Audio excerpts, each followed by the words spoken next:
So you want to talk about one of the most jinxed franchises before they won the World Series. Of course, the Chicago Cubs is top of mind. You know how they last won the World Series in 1908, and then 108 years later, they finally did it. Or even the Chicago White Sox, who surprised a lot of people by actually going through an 88-year drought without getting much fanfare because of the curse of the Bambino and the curse of the Billy Goat. Of course, I'm talking about the curse of the Bambino and how it could have ended 1 year prior in 2003. Yes, the curse of the Bambino was around and talked about in full length since 1986. People forget about that. But the fact of the matter is that the Red Sox franchise could have easily have exercised the ghosts of their World Series failures in 2003 instead of 2004. This is the story of the 2003 Boston Red Sox. You've got Jeff Diamond, you've got one man, you've got a hat, a bat, and that's definitely not all. You got the bleachers, got from spring to fall, you got a dog, a drink, and that umpire's call. What do you want? Let's play what if. Okay, okay, Cutter, do some what ifs. Okay, okay, Cutter, do some what ifs. So let's take a look at the 2003 Boston Red Sox. They were second in the AL East with 95 wins, 6 games behind the Yankees, who went on to be the AL champions. The Red Sox were the wild card. At the time, there was only one wild card. The top team that did not win the division would get in. We had to face Oakland in the ALDS before the Yankees in the ALCS. They actually led the major leagues in nearly all offensive categories, including runs with 961, a batting average of 289, and set a new record for slugging percentage by a team with a 491 slugging percentage, breaking the 1927 Murderers Row record. However, the Astros would break that mark in 2019 with a 495. The Red Sox actually had trouble because a Red Sox clubhouse attendant had done some terrible things to young boys. Big Papi was signed as a free agent from the Minnesota Twins during the offseason. People didn't know how to think about David Ortiz and all that. He was just a mediocre hitter for the Twins, but when he went to the Red Sox, he put up numbers like you never believed. And in 13 years,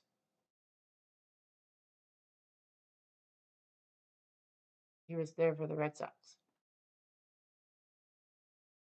Anyway, Larry Luciano, the owner of the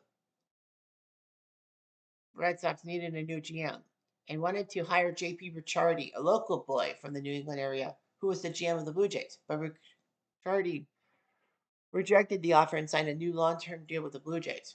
That would actually hurt the Blue Jays more than the Red Sox, as he made some questionable moves, including going after Russ Adams instead of Troy Tulowitzki in the draft. But they found their guy. Um, Billy Beane, the Oakland GM and part of Moneyball, actually accepted an offer to become the new GM of the Red Sox. Beane had it in his contract with Oakland that he could consider an offer from the Red Sox. And it would have been a 5-year, $12.5 million deal, or $2.1 million per year. However, Beane had a change of heart when he refused their offer. The move to Boston would limit the amount of time that Beane would spend with his daughter. So, because of family reasons, Beane could not be the GM of the Red Sox, even though he wanted to be. So, a few weeks after that, Phil Epstein, at 28 years old, when I was 28, I went from a seller's job to a Target Canada job. And he becomes general manager of the Red Sox, making him the youngest GM in Major League history. Well, why wouldn't he be? The Red Sox were hugely popular in the offseason. The Blue Jays put Brandon Lyon on waivers and Boston picked him up. Todd Walker was picked up from Cincy for 2 minor leaguers. Jeremy Giambi was picked up from Philly for Josh Hancock. Ramiro Mendoza, Yankees reliever. Bill Miller, third baseman, I think for San Francisco at the time. Big Papi, who played first base for the Twins, and Kevin Millar, who played for the Marlins, were all bought as free agents. So that is just amazing what they did. 95 wins as a team with the Yankees, 81 against the Tigers, 5-1 against Kansas City, 9-10 against their rivals from New York, and only 10-9 against the Blue Jays. In fact, nope, this wasn't the year. I was going to say, in fact, this was the year I saw Boston lose to Toronto live, but nope, that was 2002. Meanwhile, within the season, Boston made a massive move with the Diamondbacks and picked up Byung Hun Kim from the Diamondbacks for Shea Hildebrand. Hildebrand was a malcontent, and Kim was kind of a off again, on again reliever who made two brutal mistakes in the 2001 World Series, but thankfully the Diamondbacks won the World Series. Gabe Kapler was purchased from Colorado. They sent Brendan Lyon and Anastasio Martinez to Pittsburgh for Scott Sauerbach and Mike Gonzalez. They would pick up Scott Williamson from Cincinnati and then trade Freddie Sanchez, who would own his own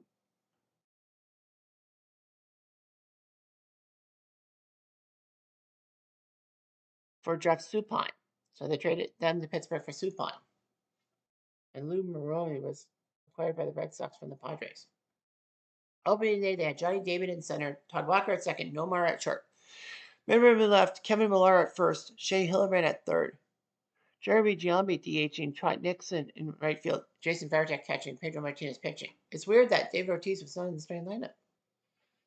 They valued Jeremy Giambi as their DH, but I think he got hurt and Big Papi was thrust in the starting role. Anyway, they had Bronson Arroyo, John Burkett, former Giant from '93, Ellen Embry, Todd Jones. They had the former Tigers closer, Beyond Kim from Arizona.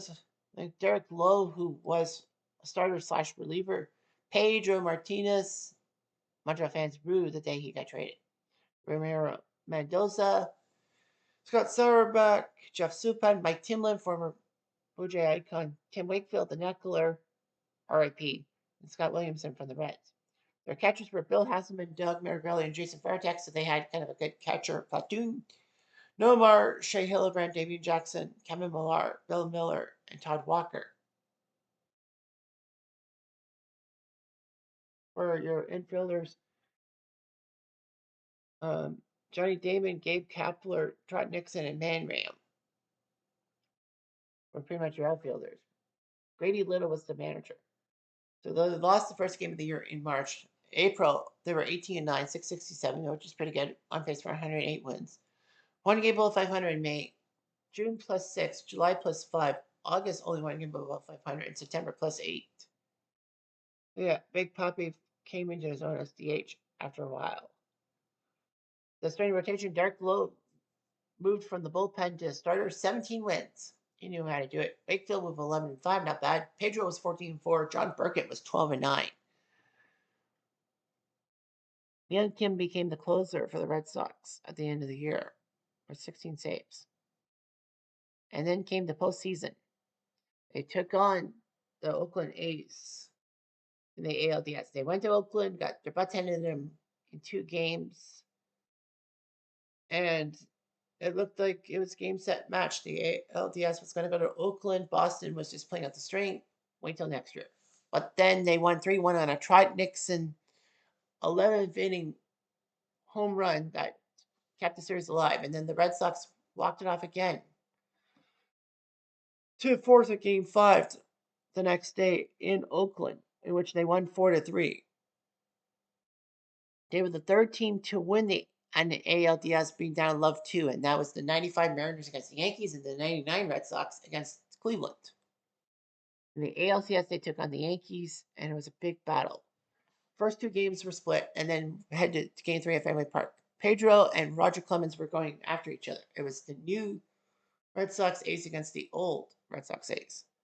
Unfortunately, Pedro plunked Kareem Garcia in the back by a fastball. Martinez actually gestured badly towards Jorge Posada, but anyway. Manram took exception to a high Clemens pitch that wasn't even close to him and charged him out. The bench is cleared, but the worst part was that Pedro Martinez actually saw Don Zimmer, who was the bench coach, of the Yankees charge at him, and then he threw him to the ground. After a 13-minute delay, the Yankees won that game. Don Simmer did apologize for his actions, but I mean, Pedro should get some fault too. Why the hell would you just throw him out like that? It just made him look ugly. The Red Sox won game 4, but the Yankees won game 5. Boston would win game 6 to force a game 7, and they were up 4-0. Pedro was pitching, and Boston looked like they were going to screw the Yankees out of the pennant. Unfortunately, when Pedro started to get tired at the end of the 6th, Grady Little did not take him out, even though that he had Williamson and Timlin ready to go. He let him pitch. And then, of course, the Yankees tied the game 5-5. Mario Rivera pitched 3 innings in relief, and then Tim Wakefield threw a ball to Aaron Boone, of all freaking people, in the bottom of the 11th, and Aaron Boone hits a pennant-winning home run, and the curse of the Bambino cemented it. The Yankees would go on to the World Series for the 5th time in 6 years. So that was huge and all that. The fact of the matter was that, yeah, I feel bad for Tim Wakefield. Well, Aaron Boone, there was karma involved. Not only did the Yankees lose the World Series to the Marlins, but Aaron Boone, that was pretty much his last major moment as a Yankee. As in the offseason, he was in a motorcycle accident or something, or I think it was pickup basketball. There was some stupid clause in his contract he couldn't do certain activities, and he did a certain activity, and then basically was cut by the Yankees. So nevertheless, the Red Sox were screwed over in 2003, and we did not see the Red Sox Cubs World Series. I don't think a lot of people wanted to see because of circumstances. But what would happen if the Red Sox did go to that World Series? Let's find out. So anyway, now the debate happens. It's the Marlins against the Red Sox. Now, assuming the Red Sox won Game 7, as they should have, Pedro would definitely have been too tired. Derek Lowe would have pitched Game 1 to start with. It's a 4-man rotation for the Marlins. And just like almost every what if is the other team involved, like the Red Sox, but the Marlins, I try to go with their rotation IRL in real life. And because the Red Sox, well, not only did the Red Sox win more games in 2003 than the Marlins, but the AL actually won home field advantage for the World Series because in the All-Star game after that dreadful tie in 2002, they changed the rules saying whoever won the All-Star games subsequently would have home field advantage for the World Series, making it worth something. Well, let's go to Game 1.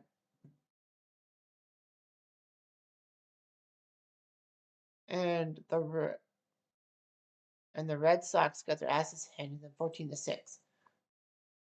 Luis Castillo scores Pierre. Pudge scores Castillo with a single. Pudge gets a 2 RBI double to score Leon Lowe. Big Pape goes deep, making it 4-2. So Big Pape made it 4-2. And then Walker grounded out to score Fairtech, making it 4-3. But in the 8th, things changed. Brendan Lyon came into pitch. Cabrera doubled. And they're not announcing on single to score Cabrera. Todd Jones comes into the pitch. Alex Gonzalez, the Florida Gonzalez, not the former Blue Jay. It's a line drive single. Hollinsworth walks. Juan Pierre flies to right, but it's not deep enough for a sac fly. Castillo hits it a fielder's choice, so there's 2 outs, no problem. But Derek Lee hits a single to score Gonzalez and Hollinsworth. And Lowe scores a single for Castillo to come in. Supine comes in and gives up a 3-run home run to Pudge, making it 11-3. Veritek hits a double down the line score Garcia Parra. And then Derek Lee with Todd Hollinsworth and Luis Castillo on base. That's a 3-run home run to make it 14-4. Spoonie Barger came into pitch and gave up a bases loaded walk to David Ortiz and a double play ball that scored a run, but hey, didn't care. Derek Lowe went 6th. Timlin went the 7th. Brendan Lyon with the infinite ERA. Todd Jones just couldn't do it, and neither could Jeff Supine. So those 2 guys were basically useless. Brad Penny went 6th. Michael Teixeira went 2, and Spinny Barger finished the game up. Game 2 of the World Series went to Mark Redmond in real life. Pedro was ready to pitch, so he pitched game 2. And disaster as the Marlins won 15-11.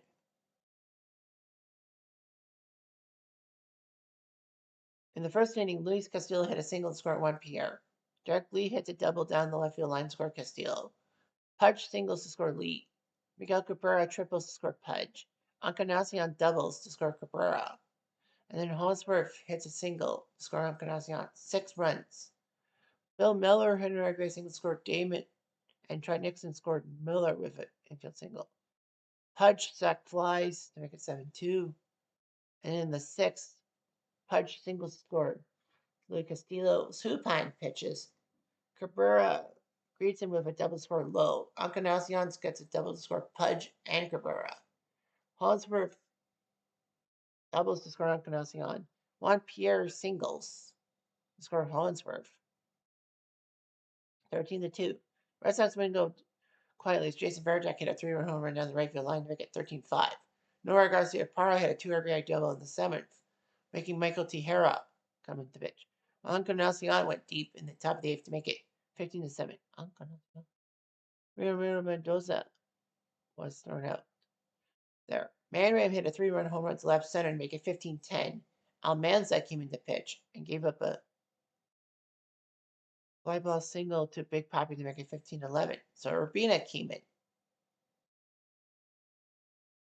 And 3 up, 3 down. Pedro Martinez, 5 1/3 innings, giving up 10 runs. Jeff Supine gave up 5 runs in an inning, 2/3. Mendoza stemmed the tide. Redmond went 6 2/3 innings, and Michael Tejera went 1 inning. Almanza with the infinite ERA, and Urbina came in. It wouldn't be a safe situation. So the Red Sox are halfway home from having the curse of the Bambino hit them. Tim Wakefield would start game 3, and in real life, Josh Beckett started game 3. And the Red Sox continued the trend of the road team winning 3-2. As Kevin Millar hit a ground rule double score Trot Nixon. Cabrera grounded into a 4-6-3 double play scoring Lee. In the bottom of the 6th, Encarnacion hit a fielder's choice. And Jeff Conine came in to pinch hit for Beckett because, the DH rule is not in effect. Tejera came in to pitch. Big Papi came in to pinch hit for Wakefield because he lost his DH spot. And flies out. Bill Miller hits a home run to tie it at 2. It was 2-2 till the top of the 10th. Urbina came in to pitch. Nomar struck out. Varitek singled. Millar hits a single. And the bases are, first and third. Right. Urbina fumbles it. Give a wild pitch. Varitek scored. Walker swings and misses. And Nate Bump comes in to get beyond Kim. Strangely enough, they let him hit for himself with a runner on second. I would have just taken the bat out of his hands. Nevertheless, Lowe struck out, Pudge struck out, and then strangely they decided to go with Ty Jones for the save. Josh Becker went 6. Tejera with the blown save. Almanza, 3rd inning. Brandon Looper got an inning. Urbina, 2/3. And a bump, 1/3. Tim Wakefield went 6. Mike Timlin, an inning and 2/3. Brendan Lyon got the last out before Kim came in. He gets the win. Ty Jones to save. John Burkett is the emergency 4th starter, if you will. And he goes against Don Trell, the Wonder Kid. And the Wonder Kid screwed it up as the Red Sox win 8-5. Damon hit a home run. Varitek single score Mueller. Derek Lee ground ball out. Bill Miller made it 3-1 with an RBI single score Walker. Encarnacion scored Pudge. Manny hit a home run at the top of the 5th to make it 4-2. Bill Miller hit a 2-run home run to make it 6-2. And then Pudge made it 6-3. Timlin came in to pitch. And Conine came in as pinch hitter. After Tejera came in to pitch, Nixon walked. Garcia-Parra had a 2-run home run to left center. Derek Lee scores a double score Castillo.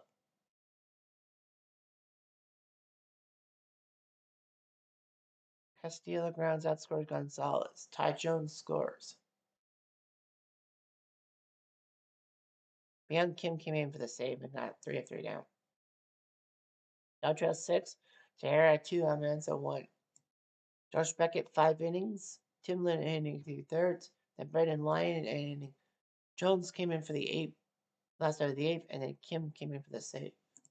Oh, Archie Andrews. Anyway, game 5 saw the home team win one for once, 8-4. Miller hit a 2 RBI triple, scored Miller and Trot. Walker gets an RBI, scored Miller, and Mueller single scored Walker. It was 4-0. It was there. And then Gonzalez hit a double score on Encarnacion.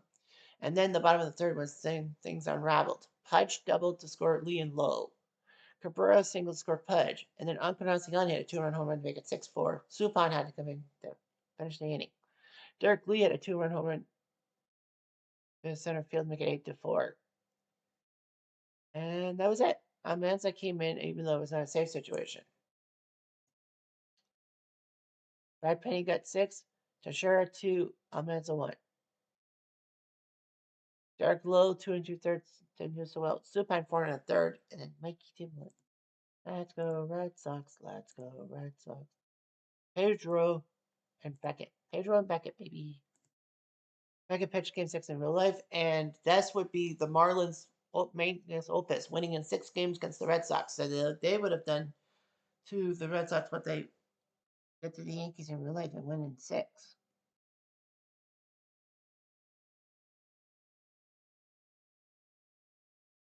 Anyway, Castillo hit a triple in the first inning, scored 1 Pierre. Lee got plunked in the back by a pitch. Lowe hits a single to score Castillo. Pedro throws a wild pitch. Second and third punch scores Lee and Lowe with a single. Hollingsworth would single to score Encarnacion. And Manram single to make it 5-1, scoring Jamin. Gonzalez's triple scores Encarnacion. Hollingsworth gets a sac fly on Gonzalez. Derek Lee hits a home run. Miguel Cabrera hits a single score Low. Suppan comes in the pitch. Encarnacion double score Cabrera. Agon gets a double score. Encarnacion 11-1, so it was over. Bottom of the 5th, Manram doubled to score Miller. Poppy scored a double to score Ramirez. Nixon doubled to score Ortiz, and Nomar gets a double score Trot. That was it for Beckett as Phelps came in to pitch, gave up another double to Farrakhan. Kevin Miller grounded out. So that was 5 doubles, scoring 5 runs, 11-6. So, of course, that means that because he didn't hit 5 innings, Beckett is not available for the save.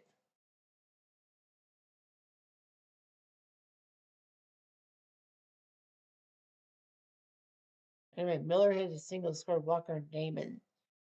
Tahara makes 11-8, and then Nixon doubled to score Bill Miller. 11. So it looked good till the 7th, when one Pierre single score Agon. Timlin comes in the pitch. Pierre steals second. Castillo singles, and then Derek Lee, score Pierre, and then Lee hits a 2-run home run, make it 15-9. Mendoza came in to pitch the 8th inning, but then things were bad. Runner on third, Hollingsworth single scored Encarnacion. Lee single scored Hollingsworth. Todd Jones comes in to try to stem the bleeding, but Lowell singles score Castillo. Pudge doubles to score Lee and Lowell. And that was it, 20-9. Pedro just sucked, giving up 10 runs at 3 2/3. Suppan 3 innings. Timlin in a third. Mendoza 2/3, and Ty Jones at inning in a third. The Marlins, Beckett went 4 2/3. He missed out. I thought it was Travis Phelps, so it's Tommy Phelps. Then Michael Teixeira came in for 2 1/3, and Tim Spoonie Barger was the last guy. So look at all those RBIs. Pierre Castillo, Lee, Lowe, Pudge, Encarnacion, Cabrera, Gonzalez, Hollingsworth. Everyone on the starting lineup got 1 RBI for the Marlins. You don't see that every day. With 4 from Derek Lee and Pudge Rodriguez. So the Marlins would have won in 6 games anyway. It's just a matter of when. And goodbye, Person of the Bambino. Nope. Goodbye, World Series chance. Hello, another year of loneliness. That's the way it goes. Anyway, I'm going to do